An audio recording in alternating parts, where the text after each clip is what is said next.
Knock, knock. Yes, come in. All right.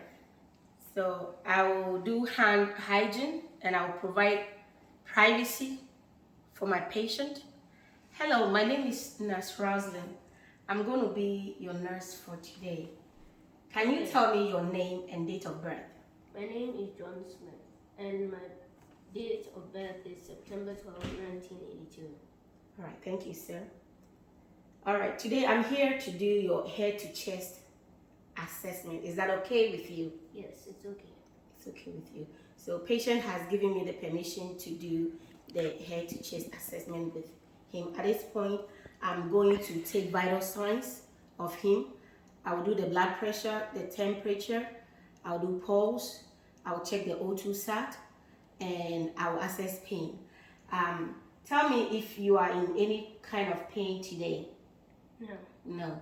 All right. Are you allergic to anything that we should put on file for you? No. All right. So patient has no allergies and he says that he has no pain at this time. I'm looking at my patients and from head to how he's sitting, his posture is normal, his skin color is normal to his ethnicity. His skin color is normal to his ethnicity. His facial structure is symmetrical. I'm looking at his AFET and it's very normal. He's able to articulate his speech. As I ask him questions, he's able to answer. His appearance, his dressing is appropriate for the weather. And I asked for the date of birth, he's able to tell me the date of birth as well. Who is the current president? Joe Biden. Joe Biden. What time is it? 10:30 a.m. All right. Do you know where you are? I'm at the hospital. All right. So patient is able to tell me his name, his date of birth, and current situation and time. So he's alert and oriented ×4. Go. All right. So I'm looking at my patient. I see that he doesn't have any hearing aids. He doesn't have any prosthetics on. He's not using any walker or cane. There's no wheelchair. And as I look at him breathing, he's not using any of the accessory muscles to breathe. His posture is also normal at this time. He's not in any form of respiratory distress as he sits down. All right, stretch out your hands for me. At this time, I'm going to check his skin temperature. And I use the back of my hand to check. His skin is warm to touch and dry. I'm looking at the skin color. It matches his ethnicity. Let me look at your nails. I'm going to do the capillary refill. And by so doing, I'm going to press on the nails and release it. And the capillary refill is less than 3 seconds, which is normal. I'm looking at the nail bed is pink. Very nice. I'm looking at the contours of the shape of the nails, and there's nothing like clubbing, which is for those with cardiovascular disorders. So the nail contours are normal. I check this one. I check both extremities, and they are all normal. The shape, the color, and everything matches the skin. All right. So I move to the face. I'm looking at the hair. At this time, I'm going to put on gloves. So I pretend I have my gloves on. I'm going to palpate the skin and what I'm trying, the head, the scalp, for any lesions, any incisions, any lice, any infestations. Tell me if you feel any tenderness as I touch you. You feel any tenderness as I touch you? No. No. At this time, I don't see any lesions or any infestations. I'm looking at him. He doesn't have any piercing on his body. And I'm looking at his facial posture, and everything is symmetrical. The ears, the nose is midline, and I see that it's all normal, as it's supposed to be for his ethnicity. All right, I'm looking at him as well, and I'm checking the trachea. Tilt your head up for me. So So it's midline. And I'll palpate for any masses at this time. And I don't feel any masses as I palpate the trachea. All right, I'll check for skin tegel. And that is pulling the skin and releasing. And when I pull and release, it goes straight back up. So it tells me that he's well hydrated. The skin tegel is normal.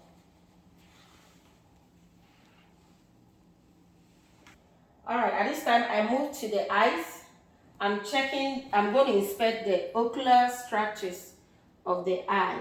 I'm looking for redness, any lesions, any swelling of the eye.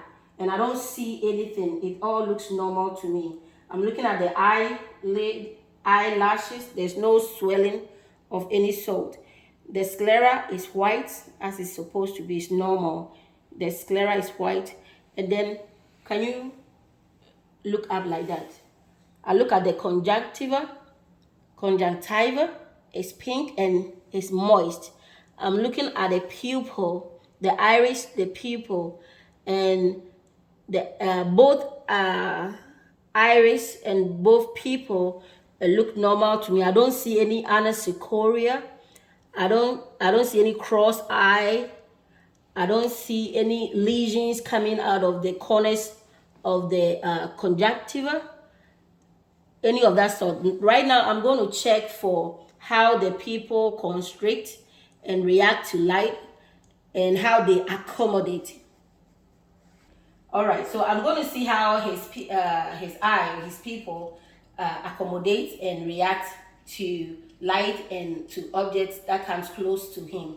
So with that, I use my pen light and I'll go from one side of the eye and bring it to the eye like that. And I see that the people constrict. And I see that it constricts. Again, what I'm going to do is that I'm going to bring my pen light close to his face, to his nose like that, and see how it accommodates. The people will accommodate. So look straight to me. Just look straight up.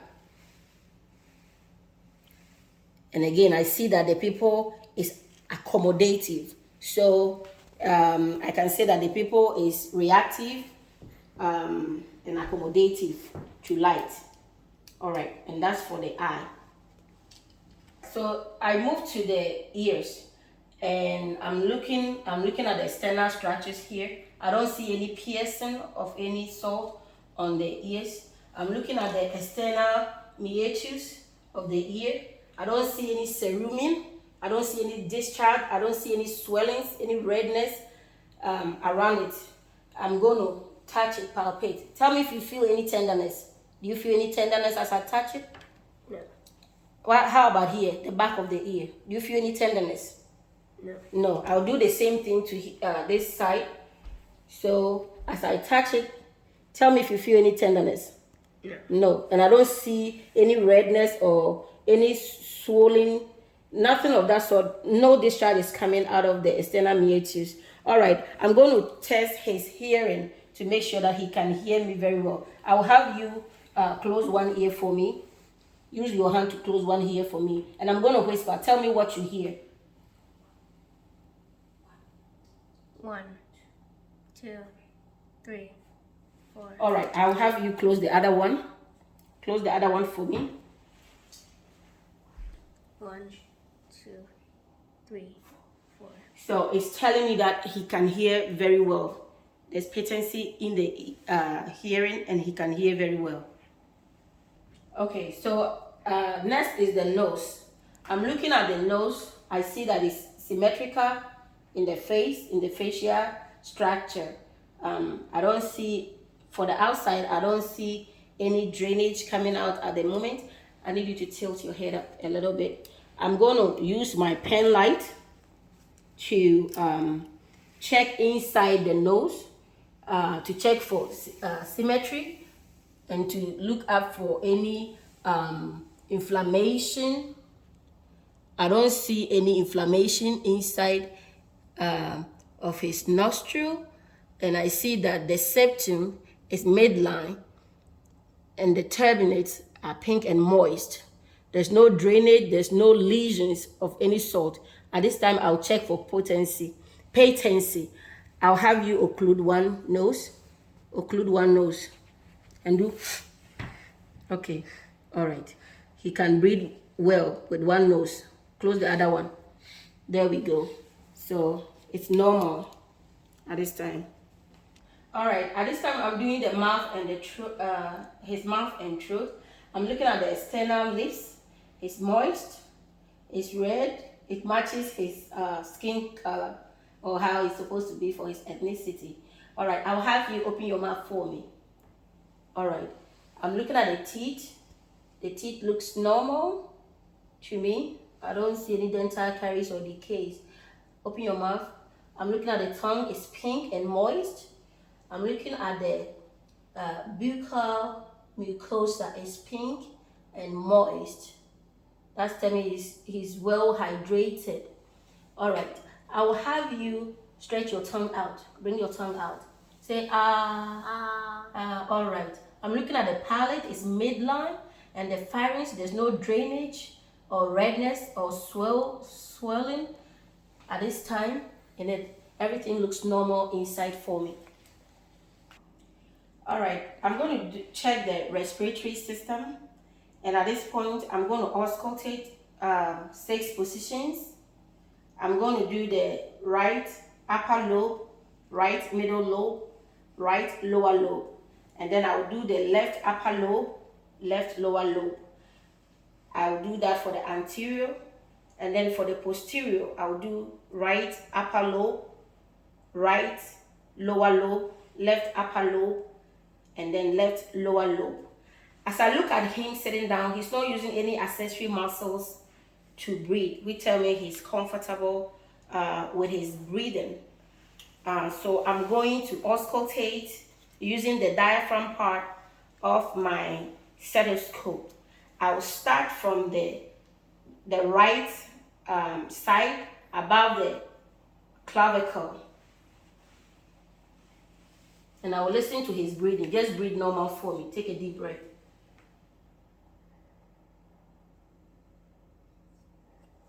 All right. Take a deep breath. That's the left side. I'm going to come to the second intercostal space. Take a deep breath for me. That's the right side. And I come to the second intercostal space for the left side. All right, I'll come to the fourth intercostal space on the right side. And then I will come to the fourth intercostal space on the left side. And then I'll come to the sixth intercostal mid-axillary space on the right side. And then I will check the sixth intercostal space mid-axillary on the left side. All right, thank you, sir. I'm going to auscultate the posterior or the back side of the lungs as well. All right, when I listen to the anterior part, the lungs sounds clear in the right and the left lobes. All the quadrants that I auscultated, they all were clear and were normal sounds. At this time, I'm looking at the curvature of the spine. I don't see any kyphosis, lordosis, or scoliosis. All right, so I'm going to auscultate. I'm going to do the right and the left. So from C7 to T3 on the upper part of the right and the left, and then from T3 to T10 on the lower part of the right and the left. And then I'll check for AP transverse diameter, if it's normal or not. All right, so I'm going to listen here. I start from the C7 to T3. Breathe, take a deep breath for me. That's the right side. Okay. And I'll check here. Take a deep breath for me. And it sounds clear there. And I'll check the T3 to T10. It sounds normal. And for the right side here. It sounds normal to me. All right, I'm going to check the AP transverse diameter. I'll have to have you bend down and breathe. And as you breathe, my hand should open up bilaterally. So take a deep breath for me. Take a deep breath for me. There we go. So his AP transverse diameter is normal bilaterally. And that's for the respiratory system. All right, I'm going to do the chest, which is the cardiovascular system. Let me see your hands like this. I'll check the radial pulses bilaterally. All right. And the strength of it is 2 plus. I'm going to check the carotid artery. I'll use my 2 fingers here. I'll palpate. The strength is 2 plus here. And then I'll do it on that side as well. It's a 2 plus strength, which is normal. I'll check for jugular vein distension right here as he slants his neck. All right, I'm going to auscultate the carotid pulse as well. All right, extend your leg.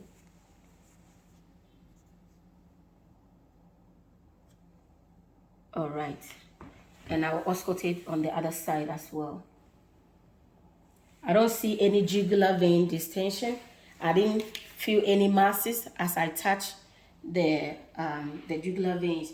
Did you feel any tenderness as I touch you over there? No. No, he said no. At this time, I am going to auscultate the lungs. I'm going to start from the second intercostal space for the aortic, and then I'll move on to the pulmonic.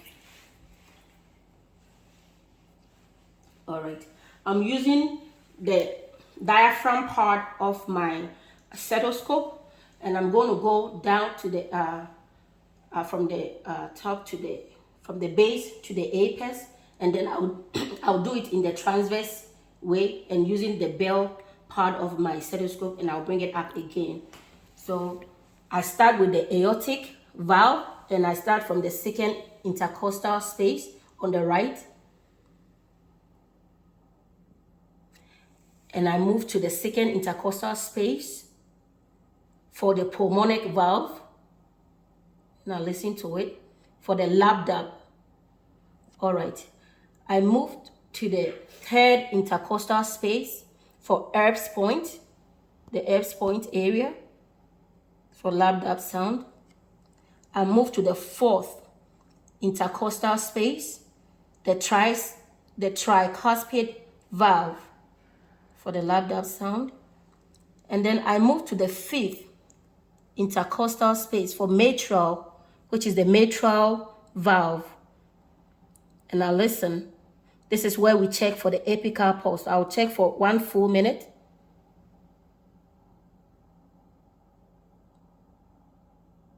All right. I'll turn to the bell part of my stethoscope, and I will start from the mitral valve to the aortic valve. This time I'm listening to any S3 or S4 sound, any murmurs that could be heard as my patient is breathing. So I start from the mitral. I'm listening for any extra sounds. And I'll move to the tricuspid valve on the fourth intercostal space. The mitral is the fifth intercostal space. And I move to the Erb's point valve. And I come to the pulmonic. I listen for any extra sound like murmurs, S3 or S4. And I come to the aortic valve. All right. And I didn't hear any extra sounds or any murmurs as I listened to him. All right. Do you have any pain at this time, sir? No. No. I thank you very much for allowing me to do your assessment. I will put his call light close to him where applicable. I'll lower the bed to the lowest position if applicable, and I'll make sure my patient is very comfortable. So his core light is within reach for him. The bed is locked and in the lowest position. I'll perform hand hygiene. I'll thank him for allowing me to do the assessment, and that ends our head to chest assessment for today.